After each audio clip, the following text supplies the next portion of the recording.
Nagbabala ang Department of Agriculture na walang ibinebenta na imported na fresh ube sa bansa. Ito ay matapos maglabasan ng mga nagbebenta ng imported fresh ube sa Pilipinas.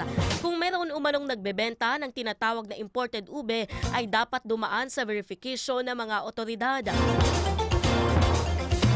Dagdag pa na ahensya, mahigpit ang pangangalaga nila sa mga importasyon kaya dapat dumaan sa phytosanitary inspection upang maiwasan ang pagkasira nito, pati na rin ang strict border measures upang maging patas ang pakikipagkalakaran sa mga yamang bukid ng bansa. Ang ube ay nakukuha lamang sa Benguet at Mountain Province, ngunit bunsod ng demand ay tumataas ang presyo nito. Nag-import lamang anya ang bansa ng ube sa mga karatig bansa tulad ng Vietnam upang mapanatili ang popularidad nito. Ayon din sa Department of Trade and Industry, aabot naman sa $3.06 million ang inangkat na ube ng Pilipinas sa United States, Italy, United Kingdom at Middle East.